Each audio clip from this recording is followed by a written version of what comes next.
Tumezindua jengo letu jipya na la kisasa la ofisi za makao makuu ya TIRA. Tumeimarisha mifumo ya tehama ili kuongeza tija na ufanisi katika usimamizi wetu. Kazi na utu. Ofisi ya Waziri Mkuu inaratibu masuala ya majanga na maafa nchini. Tumeona na tunashuhudia umuhimu wa bima katika haya ambayo tunayoratibu. Jengo hili litakuwa ni chachu kwa utoaji wa huduma za bima, na sasa tutakuwa tunaamini kuwa huduma zote za bima zitakuwa zinatolewa makao makuu hapa Dodoma. Sasa wapo wengine tunazo gari za serikali hazina bima.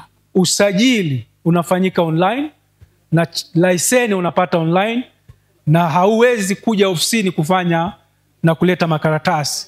Lakini vile vile ukitaka kulipa ada unatumia TSS portal, unalipa ada za bima ukiwa ofisini. Kama wadau, tunaahidi kushirikiana na mamlaka kwa kufanya kila litakalowezekana tuweze kufikia malengo na maono. Jengo letu ambalo tumelizindua si tu ni jengo kwa ajili ya utendaji kazi za TIRA, lakini architecture yake imekuwa ni nzuri, ni impressive, na ninaamini kwa mazingira haya ambayo mmeyaweka, basi utendaji kazi wa wataalamu wetu utaongezeka. Matarajio yetu ni kuendelea kuimarisha matumizi ya digitali katika kusambaza na kuandikisha bima nchini, kuongeza wigo wa bima jumuishi na mchango wa sekta ya bima kufikia 3% 2030, na kuongeza watumiaji wa huduma za bima kufikia 50% ya Watanzania.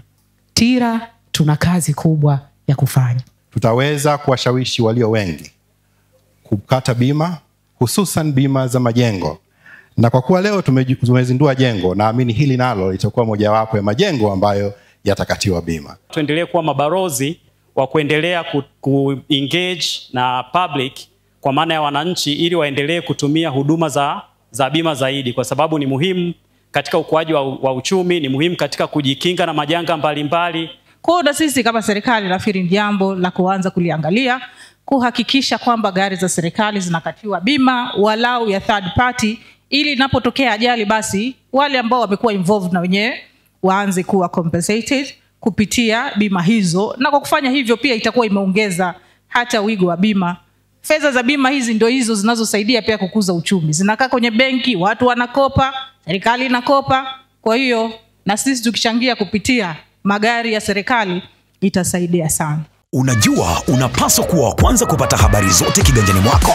Yote haya yanawezekana ukiwa na Manyunyu TV. Cha kufanya, ingia YouTube kisha andika Manyunyu TV, utaona neno subscribe, bonyeza hapo.